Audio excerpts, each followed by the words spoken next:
हमने first law of thermodynamics के बारे में पढ़ा, उसके अलावा हमने work done during various processes के बारे में पढ़ा। अब यहाँ पर हम उन दो टॉपिक्स के से रिलेटेड कुछ न्यूमेरिकल सॉल्व करने की कोशिश करते हैं।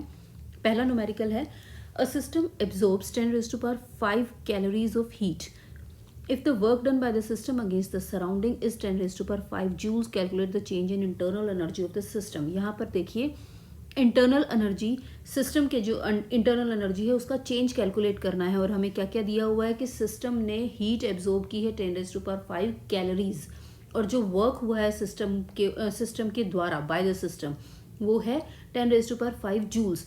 सबसे पहले यहाँ पर हम देख रहे हैं कि ये कैलोरीज में है, जो हीट है वो कैलोरीज में दी हुई है और जो वर्क है वो जूल में दिया हुआ है। तो कैलकुलेशन पर्पसेस के लिए हमें मालूम है कि यूनिट्स क्या होनी चाहिए, सेम होनी चाहिए। उसके अलावा हमें मालूम है जो कन्वर्जन फैक्टर होता है 1 calorie equals to 4.2 joules given है। यूजुअली ये 4.184 जो एक्चुअल वैल्यू है वो 4.184 होती है, लेकिन कैलकुलेशन पर्पसेस के लिए हम इसे 4.2 दे देते हैं। अगर गिवन है 4.2 जूल्स, इसको हम यूज करेंगे। अब देखिए हमें मालूम है यहाँ पर क्या चीज दे रखी है आपके पास, डेल्टा क्यू।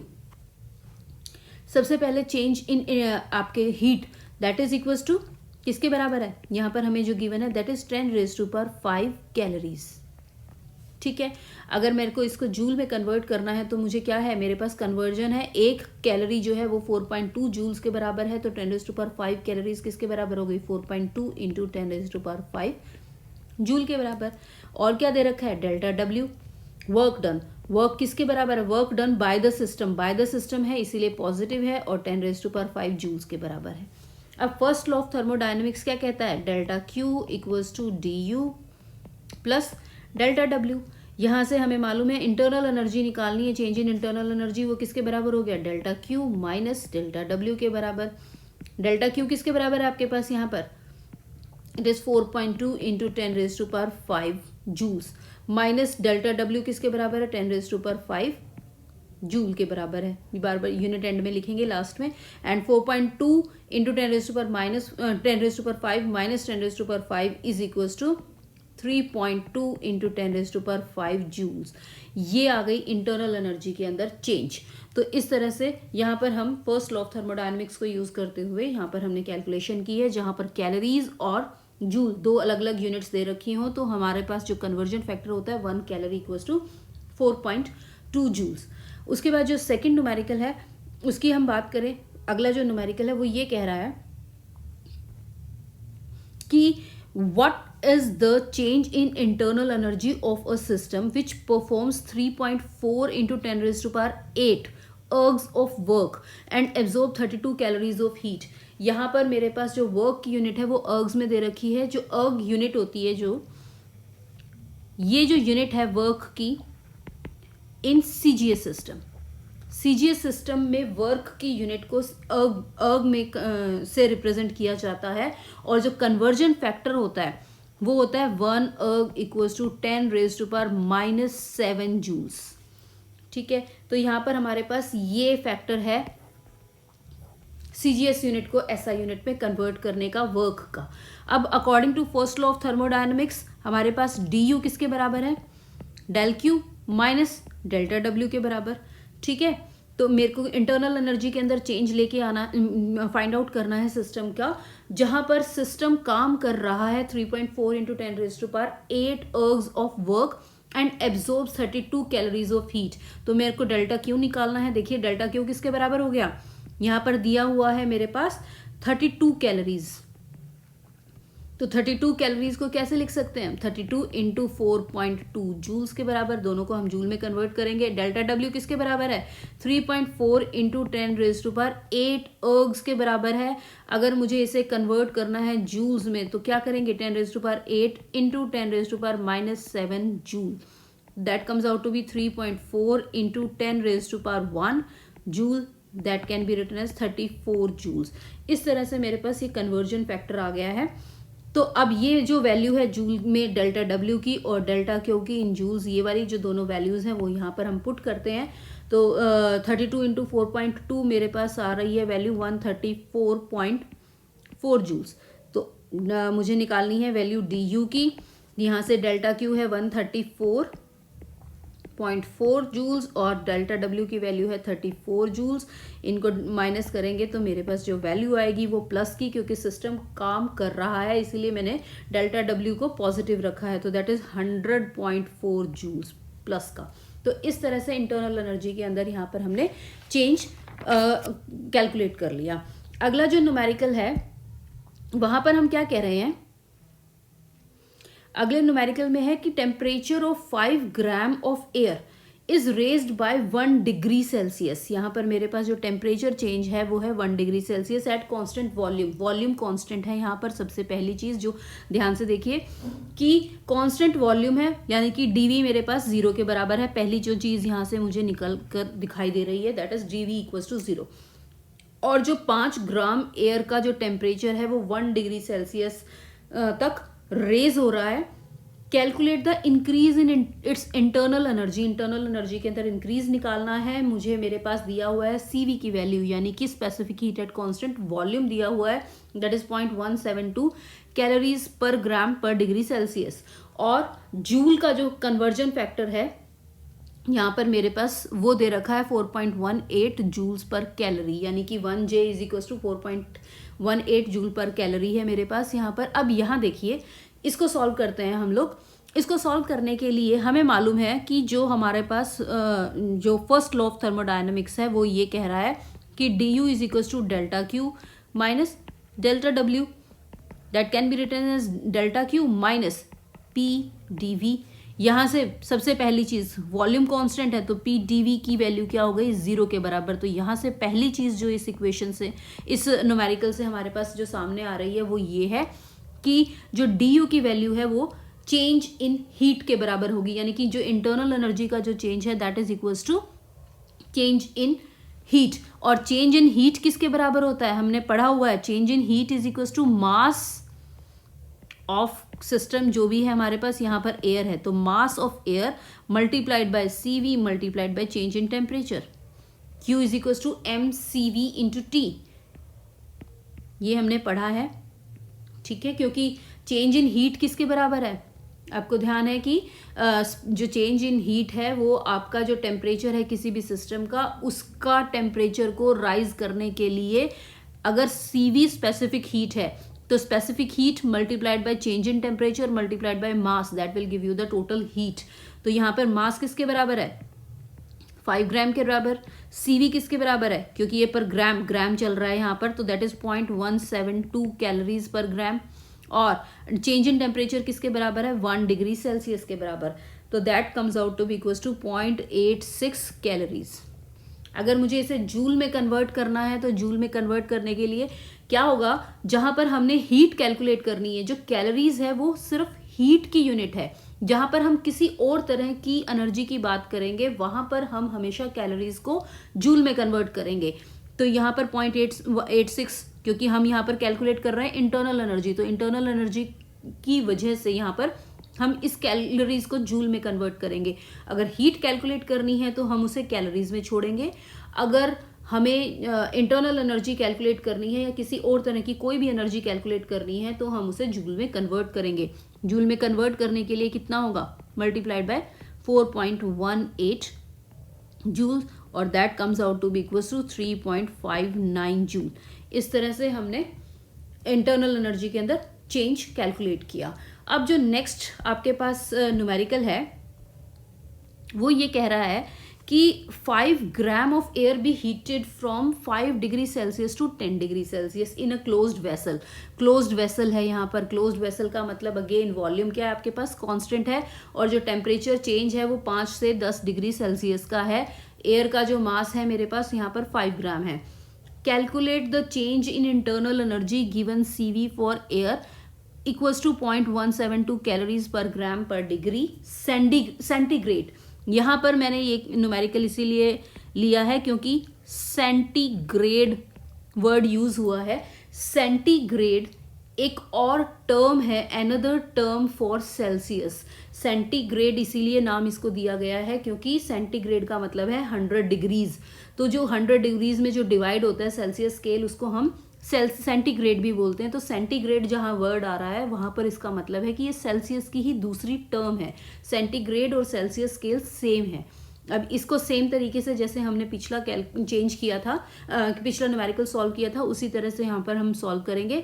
सबसे पहले हम बात करेंगे डी की, क्योंकि हमारे पास जो टेम्परेचर चेंज है वो है 5 से 10 डिग्री सेल्सियस। तो सबसे पहले हम डेल्टा क्यू निकालेंगे। किसके बराबर है? मास कितना है यहाँ पर? 5 ग्राम के बराबर, multiplied by CV that is 0.172 के बराबर है। और टेम्परेचर चेंज कितना है? 5 डिग्री सेल्सियस के बराबर। इसे सॉल्व कर दीजिए, that comes out to be equals to 4.3 calories. ठीक है। अगेन वॉल्यूम क्या है आपके पास? क्लोज्ड वेसल है, इसका मतलब वॉल्यूम क्या रहेगा? 0 के बराबर रहेगा। चेंज इन वॉल्यूम क्या रहेगा? 0 के बराबर रहेगा। यहां से हमें पता चल रहा है कि डेल्टा क्यू किसके बराबर है? डेल्टा डी यू के बराबर। चेंज इन इंटरनल एनर्जी हमें कैलकुलेट करनी है। अभी डेल्टा क्यू कैलकुलेट किया, 4.3 कैलोरीज के बराबर है, तो डी यू किसके बराबर हो गया? 4.3 कैलोरीज के बराबर। अभी आपको यही बताया कि हमने इंटरनल एनर्जी को कैलोरीज में नहीं छोड़ना, इंटरनल एनर्जी को कैलकुलेट करते हुए हमें से जूल में कन्वर्ट करना है। उसके लिए क्या करेंगे? 184 वैल्यू होती है। आप इसको 4.18 से या फिर 4.2 से कैलकुलेशन पर्पसेस के लिए आप इसे मल्टीप्लाई कर सकते हैं। That comes out to be 17.48 joules. तो ये हो गया आपका नेक्स्ट न्यूमेरिकल। उसके बाद हम अगली न्यूमेरिकल पर चलते हैं। अगला न्यूमेरिकल क्या कह रहा है? A quantity of air at 27 degree Celsius, यानी कि टेम्परेचर आपके पास यहां पर दिया हुआ है 27 degree Celsius, and atmospheric pressure is suddenly compressed to half its original volume. Find the final pressure and temperature. यहां पर देखिए कुछ चीजें मैंने यहाँ एटमॉस्फेरिक प्रेशर।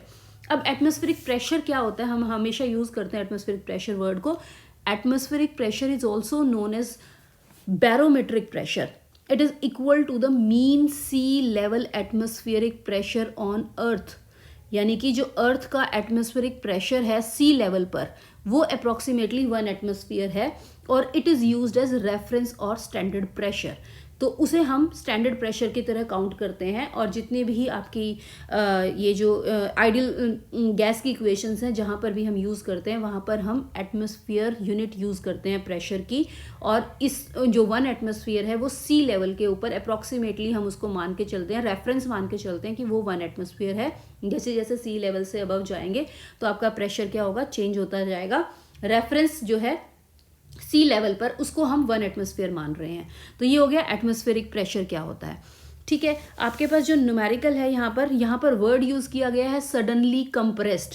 सडनली कंप्रेस्ड का मतलब है कि compression happens so fast that there is not enough time for air और gas to release any kind of heat. यानी कि कोई भी किसी भी तरह का सराउंडिंग के साथ हीट एक्सचेंज का कोई मौका नहीं मिला, इतना सडन आपके पास कोई भी प्रोसेस हुआ है। तो जो कंप्रेशन, सडन कंप्रेशन आ जाए या सडन बर्स्ट आ जाए, इस तरह के वर्ड्स के अंदर आपको कोई हीट एक्सचेंज नहीं हो रहा है आपके सिस्टम के अंदर। तो हीट एक्सचेंज नहीं हो रहा है, इसका मतलब क्या हो गया कि आपका जो सिस्टम है वो अंडर एडियाबैटिक कंडीशंस आपका चेंज हुआ है। तो जो प्रोसेस हुआ वो क्या हो गया? एडियाबैटिक। तो जहां पर भी वर्ड यूज कर रहे हैं हम suddenly compressed, suddenly burst, sudden burst या इस तरह के कोई वर्ड यूज कर रहे हैं तो हमें ध्यान रखना है कि जो आपका प्रोसेस है दैट इज एडियाबैटिक। अब यहाँ पर देखिए, अब सबसे पहले तो ये क्लियर हो गया है कि सडन कंप्रेशन है तो प्रोसेस क्या हो गया? एडियाबैटिक। और एडियाबैटिक के लिए हमारे पास इक्वेशन क्या होती है? PV raise to power gamma equals to constant. ये इक्वेशन है हमारी, क्योंकि प्रोसेस क्या है? एडियाबैटिक। एडियाबैटिक क्यों है? क्योंकि वर्ड यहां यूज किया गया है सडन कंप्रेशन। ठीक है। तो PV raise to power gamma equals to constant है। अब यहां पर देखिए आपके पास जो इक्वेशन है अभी हम यहां पर देख रहे हैं। सबसे पहले इनिशियली आपके पास जो P1 की वैल्यू है वो कितनी है? 1 एटमॉस्फेयर। टेम्परेचर आपके पास जो प्रेशर है, इनिशियल प्रेशर है वो है 1 एटमॉस्फेयर। ठीक है। P2 हमें कैलकुलेट करना है पहली इक्वेशन में, क्योंकि हमें फाइनल प्रेशर निकालना है जहां पर। और उसके अलावा हमें क्या दिया गया है?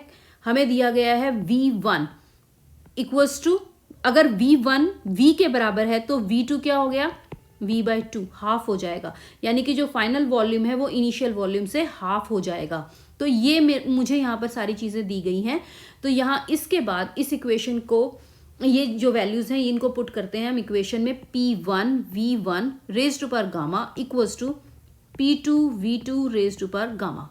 ठीक है, यहाँ पर एक चीज और, एयर के लिए गामा की वैल्यू 1.4 है, यूजुअली आपको इक्वेशन में दी जाएगी, अदरवाइज आप इसे याद भी रख सकते हैं। एयर के लिए जो वैल्यू होती है गामा की दैट इज 1.4। तो अब इस इक्वेशन के अंदर, यहाँ इस इक्वेशन में हम वैल्यूज पुट करते हैं। देखिए सबसे पहले लिखेंगे P1 की वैल्यू। P1 क्या है आपके पास, यहाँ पर मैं इसको इस तरह से भी लिख सकती हूँ मैं P2, क्योंकि मुझे कैलकुलेट क्या करना है, P2 कैलकुलेट करना है। तो P2 को एक साइड रखकर बाकी सारी टर्म्स को हम दूसरी साइड लेके जाते हैं। P1 V1 upon V2 raise to power gamma, इसको इस तरह से भी लिखा जा सकता है। P1 की वैल्यू है 1 के बराबर, V1 को V पुट किया, V2 को V/2 पुट किया, तो मुझे मेरे पास यहाँ पर आ गया 2। V1 अपॉन V2 है तो 2 आ गया, 2 रेज टू पावर 1.4। इसको अगर सॉल्व किया जाएगा तो दैट इज 2.636 एटमॉस्फेयर। ये प्रेशर आ गया आपके पास फाइनल प्रेशर। तो इस तरह से हमने फाइनल प्रेशर की वैल्यू निकाल दी है। दूसरा जो हमारे पास न्यूमेरिकल के अंदर पूछा गया है वो है फाइनल टेम्परेचर। अब फाइनल टेम्परेचर कैलकुलेट करते हैं। तो फाइनल टेम्परेचर को कैलकुलेट करने के लिए मेरे पास इक्वेशन जो है वो क्या है, हमें मालूम है। अगर मैं यहाँ पर PV is equal to RT याद है आप लोगों को, ठीक है। तो यहाँ पर हमारे पास अब वॉल्यूम और टेम्परेचर दे रखा है, P को एलिमिनेट करना है। तो P की वैल्यू क्या आ गई, RT अपॉन V। ये वाली वैल्यू अगर हम इस इक्वेशन में पुट करते हैं तो हमारे पास जो एडियाबैटिक प्रोसेस के लिए इक्वेशन आती है वो आती है TV raise to power gamma -1 is equal to constant. तो इस इक्वेशन से अब हम टेम्परेचर को कैलकुलेट करेंगे। टेम्परेचर को कैलकुलेट करने के लिए क्या मतलब हुआ इसका, T1 V1 raise to power gamma -1 is equal to T2 V2 raise to power gamma -1। ये मेरे पास इक्वेशन आएगी। अब यहाँ इस इक्वेशन से देखिए मेरे पास क्या क्या वैल्यूज दी हुई है। टेम्परेचर, जो फर्स्ट टेम्परेचर है, इनिशियल टेम्परेचर मुझे दिया हुआ है 27 डिग्री सेल्सियस। तो इनिशियल टेम्परेचर है मेरे पास 27 डिग्री सेल्सियस, ठीक है। फाइनल टेम्परेचर मुझे कैलकुलेट करना है। अगेन V1 की वैल्यू V है और V2 की वैल्यू मेरे पास V/2 है, क्योंकि वॉल्यूम क्या हो रहा है, फाइनल वॉल्यूम हाफ हो रहा है। अब यहाँ पर जो चीज़, एक चीज़ ध्यान रखनी है वो ये कि जब भी हम इन एक्सप्रेशंस को कैलकुलेट करते हैं, यहाँ पर इन वैल्यूज़ को पुट करते हैं, तो हमेशा टेम्परेचर की जो वैल्यू है वो केल्विन में होनी चाहिए। जैसे प्रेशर की वैल्यू एटमॉस्फेयर में होनी चाहिए, वैसे ही हमें ध्यान रखना है कि टेम्परेचर जो है वो केल्विन में होना चाहिए। तो सबसे पहली चीज़ कि 27 डिग्री सेल्सियस को हम केल्विन में कन्वर्ट करते हैं। केल्विन में कन्वर्ट करने के लिए इसे हम 273 इसमें ऐड कर देंगे, तो that will give you 300 kelvin, ठीक है। उसके बाद यहाँ पर आपके पास 300 केल्विन आ गया। ये वैल्यूज इस इक्वेशन में अब हम पुट करते हैं। तो इस इक्वेशन से हमें दिखाई दे रहा है कि T2 किसके बराबर है, T1 V1 upon V2 raise to power gamma -1 that is equal to T1 किसके बराबर है, 300 केल्विन के बराबर है। V1 अपॉन V2 2 के बराबर आ गया, और 1.4 - 1 दैट इज 0.4। जब हम इसे सॉल्व करेंगे तो हमारे पास जो वैल्यू आएगी वो आएगी 395.9 kelvin.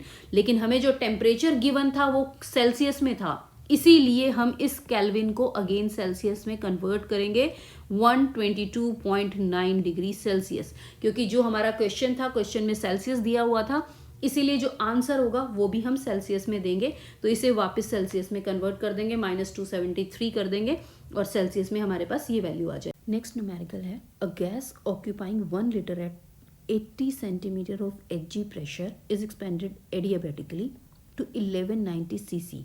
If the pressure falls to 60 centimeter of Hg in the process, reduce the value of gamma.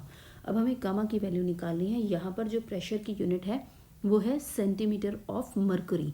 तो centimetre of mercury is a small pressure unit which represents the pressure pushing down due to gravity of any volume of liquid mercury which is 1 centimetre high.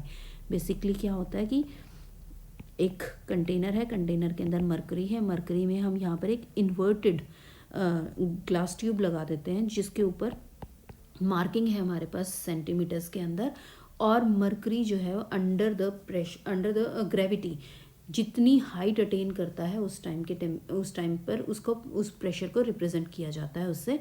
तो अगर वो 1 centimetre का height attain कर रहा है तो उस टाइम पे उसका जो प्रेशर है वो होता है 1 सेंटीमीटर ऑफ Hg।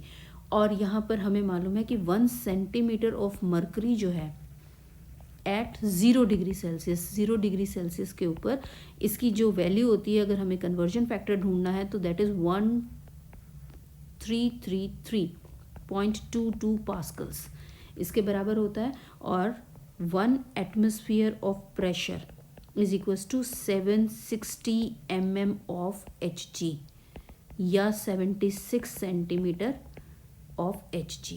तो ये कन्वर्जन फैक्टर्स हैं आपके प्रेशर के अलग अलग यूनिट्स के, यानी कि अगर 1 सेंटीमीटर ऑफ मर्करी को पास्कल में कन्वर्ट करना है तो ये कन्वर्जन फैक्टर है, अगर एटमॉस्फेयर को सेंटीमीटर ऑफ Hg में कन्वर्ट करना है तो ये कन्वर्जन फैक्टर है। तो अब हमारे पास हमारा जो न्यूमेरिकल है वो ये कह रहा है कि इनिशियली आपके पास जो वॉल्यूम है वो है 1 लीटर, यानी कि V1 हो गया 1 लीटर के बराबर, और उसके बाद एडियाबेटिकली जब ये एक्सपैंड हो रहा है तो फाइनल वॉल्यूम जो हो गया वो हो गया 1190 cc। दोनों की यूनिट्स अलग अलग हैं, कन्वर्जन कर देते हैं, 1 लीटर को कन्वर्ट कर देते हैं cc के अंदर, that is 1000 cc cubic centimetre. तो मेरे पास V1 और V2 की वैल्यू आ गई। उसके बाद जो इनिशियल प्रेशर है वो है 80 सेंटीमीटर, और प्रोसेस के बाद जो प्रेशर है वो फॉल हो रहा है 60 centimetre of Hg of mercury. तो मेरे पास P1 80 सेंटीमीटर ऑफ Hg है और P2 की वैल्यू जो है वो है मेरे पास 60 सेंटीमीटर ऑफ Hg। ये मेरे पास वैल्यूज़ आ गई हैं। अब या तो अगर यहाँ पर हम इन्हें कन्वर्ट कर सकते हैं एटमॉस्फेयर के अंदर, अदरवाइज हम यहाँ पर देखेंगे कि हमें वैल्यू निकालनी है गामा की, और जब हम कैलकुलेशन करेंगे तो हम देखेंगे कि हमारे पास P1 और P2 की रेशो आएगी, जहाँ पर मल्टीप्लिकेशन के फैक्टर्स होते हैं वहाँ पर, यानी कि अगर मैं P1 को भी मल्टीप्लाई कर दूँ सेम अमाउंट से और P2 को भी मल्टीप्लाई कर दूँ सेम अमाउंट से और फिर उनका रेशियो ले लूँ, तो चाहे मैं ये यूनिट यूज़ कर लूँ चाहे मैं दूसरी पास्कल या एटमॉस्फेयर यूनिट यूज़ कर लूँ, कोई फ़र्क नहीं पड़ता। अब मुझे गामा की वैल्यू निकालनी है। गामा की वैल्यू निकालने के लिए क्या होगा, प्रोसेस क्या है मेरे पास, एडियाबैटिक। एडियाबैटिक प्रोसेस का मतलब क्या हो गया, P1 V1 raise to power gamma is equals to P2 V2 raise to power gamma. ठीक है, यहाँ से मैं इसे लिख सकती हूँ P1 upon P2 is equals to V2 upon V1 raise to power gamma. Actually मुझे कैलकुलेट करनी है गामा की वैल्यू, तो गामा की वैल्यू कैलकुलेट करने के लिए क्या करेंगे, यहाँ से दोनों साइड पे लॉग ले लीजिए। Log of P1 upon P2 is equals to gamma log of V2 upon V1। यहाँ से गामा की वैल्यू आएगी log of P1 upon P2 divided by log of V2 upon V1। P1 मालूम है, P2 मालूम है, V1 मालूम है, V2 मालूम है, हमें इन सब की वैल्यूज़ मालूम है। यहाँ पर वैल्यूज़ पुट कर दीजिए, तो gamma log 80 upon 60 log 1190 divided by 1000, इनकी वैल्यूज़ आ जाएगी मेरे पास 0.1249 डिवाइडेड बाय 0.0755 और गामा की वैल्यू आ जाएगी 1.787 आफ्टर कैलकुलेशन। इस तरह से यहाँ पर हमने गामा को कैलकुलेट कर दिया। अब नेक्स्ट न्यूमेरिकल क्या कह रहा है, नेक्स्ट न्यूमेरिकल कहता है कि calculate the quantity of heat absorbed. पहली चीज़ हमने कैलकुलेट करनी है हीट एब्जॉर्ब्ड, दूसरी चीज़ है इंक्रीज इन इंटरनल एनर्जी, और तीसरी चीज़ है work done by the gas. तीन चीज़ें यहाँ पर हमें कैलकुलेट करनी है। When the temperature of 30 gram of oxygen is raised from 30 degree Celsius to 100 degree Celsius. Mass oxygen का दिया हुआ है 30 ग्राम, ऑक्सीजन हमारे पास है, जो सिस्टम है सिस्टम ऑक्सीजन गैस का है, मास है 30 ग्राम, टेम्परेचर रेज हो रहा है 30 से 100 डिग्री सेल्सियस पर at constant pressure and constant volume. यानी कि हमें दो कंडीशंस दी गई हैं। अगर कांस्टेंट प्रेशर है तो हमें heat absorbed, increase in internal energy और वर्क डन कैलकुलेट करना है। अगर कांस्टेंट वॉल्यूम है तो उसके लिए, उस कंडीशन के लिए ये तीनों चीज़ें फिर से कैलकुलेट करनी है। गिवन है हमें R is equals to 2 calories per mole per kelvin, CV for oxygen दे रखा है हमें, और मॉलिक्यूलर वेट दे रखा है ऑक्सीजन का। तो ये सारी चीज़ें हमें गिवन है। सबसे पहली चीज़ यहाँ से देखिए, हीट एब्जॉर्ब्ड, इंटरनल एनर्जी और वर्क डन निकालना है। इसके लिए क्या हमें, इन तीन चीज़ों के लिए हमें कैसे निकालेंगे, देखिए सबसे पहले हमें दिया हुआ है CP दिया हुआ है, CV दिया हुआ है। तो सबसे पहले हम निकालते हैं CP की value. CP minus CV is equals to R होता है फॉर 1 मोल। अगर मेरे पास n नंबर ऑफ मोल्स हैं तो NR हो गया, और हमें मालूम है अगर n जो है that is equals to 1/m, where m is molecular weight, तो that can be written as R upon m। ठीक है, तो यहाँ से n जो है नंबर ऑफ मोल्स हो गए और m क्या हो गया, इसका मॉलिक्यूलर वेट हो गया। तो ये हमें केमिस्ट्री से हमें ये फॉर्मूला हमें मालूम भी है कि जो n है that is equals to 1/m। अब मॉलिक्यूलर वेट हमें मालूम है ऑक्सीजन का, दैट इज 32। यहाँ से देखिए CV की वैल्यू गिवन है, तो Cp is equals to CV plus R/m। CV की वैल्यू मालूम है, कितनी दी हुई है, 0.156 कैलोरीज पर ग्राम पर केल्विन। उसके बाद हमें दिया हुआ है R की वैल्यू सेम यूनिट के अंदर है 2। उसके बाद हमें दिया हुआ है M दैट इज़ 32। यहाँ से इसको हम कैलकुलेट करेंगे तो Cp की वैल्यू आएगी 0.219 कैलोरीज पर ग्राम पर केल्विन। तो ये Cp की वैल्यू आ गई। अब यहाँ पर हमारे पास Cp की वैल्यू आ गई, हमें कैलकुलेट करनी है quantity of heat, internal energy और वर्क डन, तीनों चीज़ें हमें कैलकुलेट करनी है। अब पहली कंडीशन है हमारे पास कांस्टेंट प्रेशर की और दूसरी कंडीशन है कांस्टेंट वॉल्यूम की। तो सबसे पहले हम कांस्टेंट वॉल्यूम की कंडीशन लेते हैं, एट कांस्टेंट वॉल्यूम। अब हम कांस्टेंट वॉल्यूम के ऊपर इन तीन चीज़ों को कैलकुलेट करेंगे। कांस्टेंट वॉल्यूम के लिए सबसे पहली चीज़ हमें मालूम है du is equals to, from first law of thermodynamics, du किसके बराबर है, delta Q plus delta W के बराबर। अगर कांस्टेंट वॉल्यूम है तो delta W is equals to PdV is equals to 0। तो यहाँ से du की वैल्यू क्या आएगी, डेल्टा Q के बराबर। ठीक है, अब और साथ में हमें मालूम है डेल्टा Q किसके बराबर होता है, m into CV into dt के बराबर।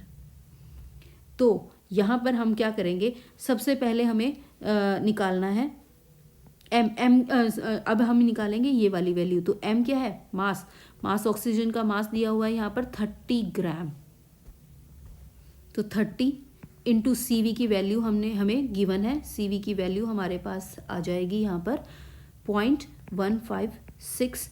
उसके बाद है dt के केस में अगेन यहाँ पर देखिए 30 डिग्री से लेकर 100 डिग्री सेल्सियस तक का टेम्परेचर गया है, तो डिफरेंस आ गया 70 डिग्री सेल्सियस। और डिफरेंट 70 डिग्री सेल्सियस कह लीजिए या 70 केल्विन कह लीजिए, एक ही बात है, क्योंकि हमें मालूम है जो डिफरेंस के केस में हम दोनों को सेम लेते हैं।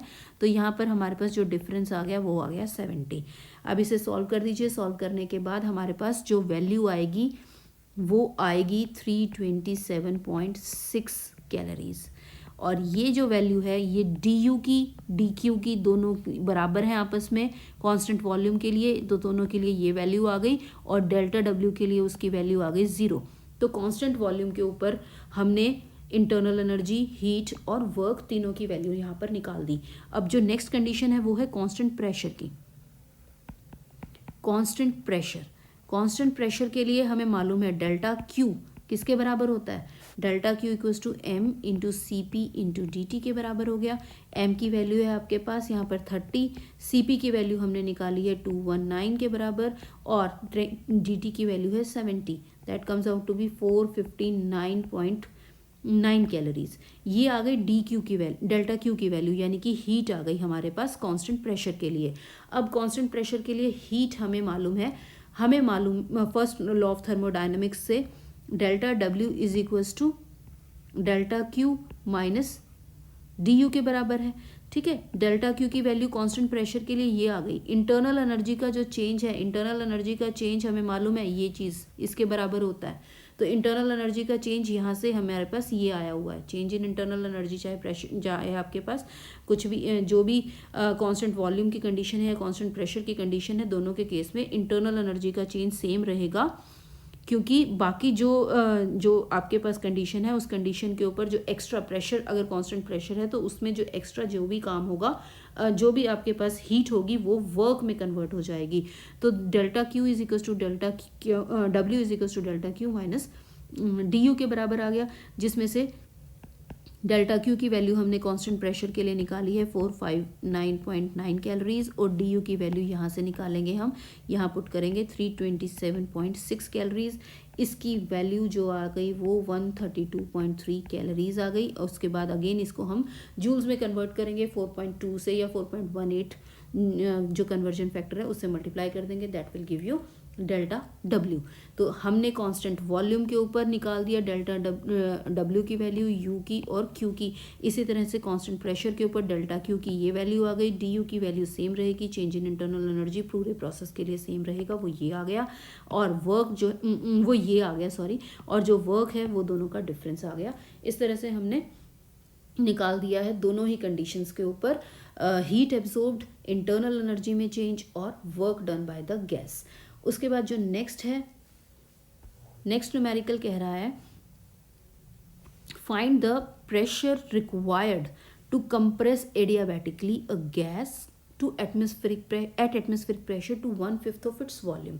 यहाँ पर सिंपल है, अगर V1 V के बराबर है तो V2 हमारे पास V/5 है, यानी कि इनिशियल वॉल्यूम अगर 1 है तो फाइनल वॉल्यूम 1/5 हो गया। तो यहाँ से हमारे पास रेशियो आ गई V1/V2 की 5 के बराबर, पहली चीज़। उसके बाद यहाँ पर लिखा हुआ है एटमॉस्फेरिक प्रेशर, यानी कि प्रेशर जो है इनिशियली जो प्रेशर है P1 के बराबर है और वो किसके बराबर है 1 एटमॉस्फेयर के बराबर। P2 यानी फाइनल वॉल्यूम हमें निकालना है। अब गैस जो आपके पास यहाँ पर कंप्रेस हो रही है वो हो रही है एडियाबैटिकली, तो एडियाबैटिकली हमारे पास एक्सप्रेशन है PV raise to power gamma is equals to constant, यानी कि P1 V1 raise to power gamma is equals to P2 V2 raise to power gamma.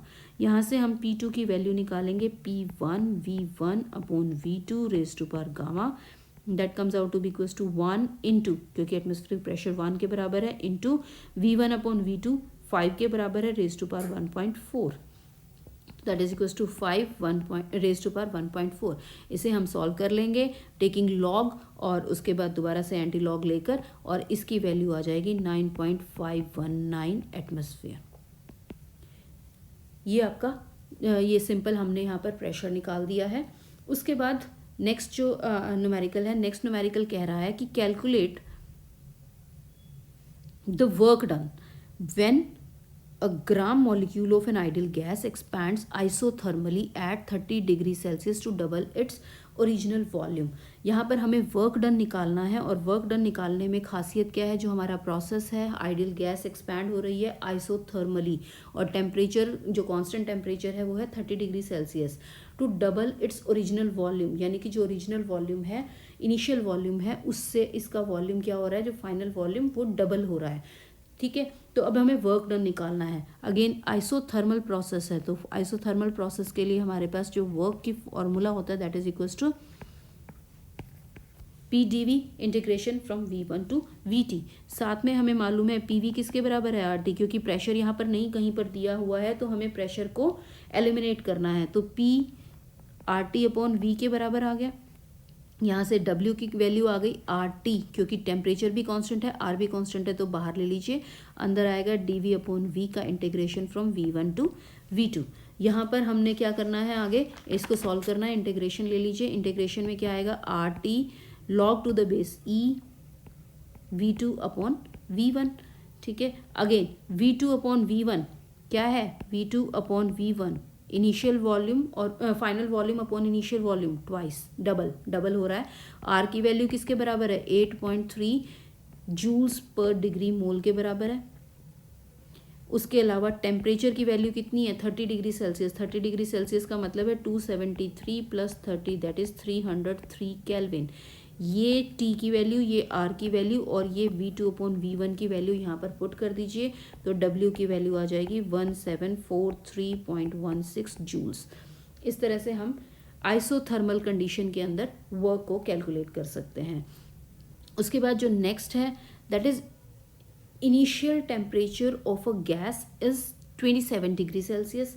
Calculate the rise in temperature when the gas is compressed suddenly to 8 times its original pressure। यानी कि original pressure जो है इसका जब gas compress हो रही है suddenly, तो आपके पास अगेन गैस सडनली कंप्रेस हो रही है तो प्रोसेस एडियाबैटिक हो गया। एडियाबैटिक प्रोसेस के लिए क्या हमारे पास इक्वेशन आएगी, और अब यहाँ पर हमारे पास क्या दिया हुआ है प्रेशर और टेम्परेचर, वॉल्यूम का जिक्र नहीं है। तो अगेन फॉर्मूला क्या है हमारे पास, फॉर्मूला है P raise to power gamma -1 upon T raise to power gamma is equals to constant. जब प्रेशर और टेम्परेचर की बात करते हैं तो हमारे पास ये फॉर्मूला है, इसका मतलब P1 raise to power gamma -1 upon T1 raise to power gamma is equals to P2 raise to power gamma -1 T2 raise to power gamma.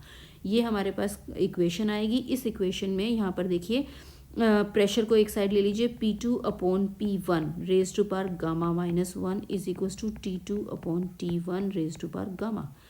ठीक है, आपके पास जो क्वेश्चन है, क्वेश्चन में क्या दिया हुआ है, P2 आपके पास जो इनिशियल प्रेशर है वो अगर P1 है तो फाइनल प्रेशर आपके पास 8 टाइम्स इट्स ओरिजिनल प्रेशर, यानी कि P2 upon P1 is equals to 8। अगर इनिशियल प्रेशर P है तो फाइनल प्रेशर 8P हो गया। टेम्परेचर की बात करें तो T1 आपको 27 डिग्री सेल्सियस दे रखा है, यानी कि 273 प्लस 27 दैट इज 300 केल्विन, और गामा की वैल्यू दे रखी है 1.5। हमें कैलकुलेट करना है T2। तो ये सारी वैल्यू यहाँ पर इस इक्वेशन के अंदर वैल्यूज़ पुट करेंगे, P2 बाई P1 की, T1 की वैल्यू पुट करेंगे, गामा की वैल्यू पुट करेंगे, टेकिंग लॉग, और इसको एंटी लॉग लेने के बाद यहाँ से T2 की वैल्यू को कैलकुलेट किया जाएगा and T2 comes out to be 327 degree Celsius. Actually ये 600 केल्विन आएगा, जिसे हम फिर सेल्सियस में कन्वर्ट करेंगे and that will be 327। Next is 1 mole of oxygen at STP is adiabatically compressed to 5 atmosphere. Calculate the new temperature. How much work is done on the gas? अब हमारे पास जो process है वो adiabatically है। Adiabatic process के अंदर हमें temperature change, जो नया टेम्परेचर यानी T2 निकालना है, और उसके अलावा वर्क कितना गैस के ऊपर किया गया वो निकालना है। तो यहाँ से देखिए हमें अभी फॉर्मूला मालूम है, P raise to power gamma -1 upon T raise to power gamma is equals to constant, क्योंकि प्रेशर और टेम्परेचर हमें दिया हुआ है। तो P1 raise to power gamma -1 again T1 raise to power gamma that is equals to P2 upon raise to power gamma -1 T2 raise to power gamma. यहाँ से T2 raise to power gamma is equals to T1 raise to power gamma P2 upon P1 raise to power gamma -1 T1, क्योंकि हमारा जो process है वो STP पे है, तो T1 किसके बराबर हो गया, 0 डिग्री सेल्सियस के बराबर, that can be written as 273 kelvin. P1 हमारे पास है 1 एटमॉस्फेयर, P2 हमारे पास है 5 एटमॉस्फेयर। इनिशियल जो टेम्परेचर STP का मतलब standard temperature and pressure, T1 0 degree Celsius, P1 1 atmosphere. Final जो आपके पास प्रेशर आ गया वो 5 एटमॉस्फेयर आ गया, और हमें फाइनल टेम्परेचर निकालना है। तो यहाँ पर सारी वैल्यूज़ यूज़ करते हुए हमने देखा T2 की वैल्यू आ जाएगी 432 kelvin using all the calculations. तो हमारे पास T2 की वैल्यू आ गई। उसके बाद जो नेक्स्ट काम है वो है, यहाँ पर देखिए हमें निकालना है how much work is done on the gas, यानी कि ड्यूरिंग कंप्रेशन गैस के ऊपर कितना काम किया गया। अब हमें काम निकालना है गैस के ऊपर कितना हुआ, और प्रोसेस है हमारे पास एडियाबैटिक। तो हमें मालूम है in case of adiabatic process work done का जो फॉर्मूला है that is R T1 minus T2 upon gamma -1। यहाँ से R की वैल्यू हमारे पास 8.31 joules per mole per kelvin, T1 की वैल्यू है 273, T2 की वैल्यू है 432 केल्विन, गामा की वैल्यू 1.4 है और 1 आपके पास है। इन सब की वैल्यू यहाँ पर पुट कर दीजिए, 8.31 इंटू 273 माइनस 432 अपॉन 1.4 माइनस 1। तो वर्क जो आएगा वो आएगा -33.03.21 जूल। नेगेटिव कंप्रेशन है, गैस के ऊपर काम किया जा रहा है। Negative sign means work is done on the gas. Compression, during compression gas के ऊपर काम हो रहा है, इसीलिए हमारे पास जो वर्क आएगा during this adiabatic compression negative आएगा। Thank you.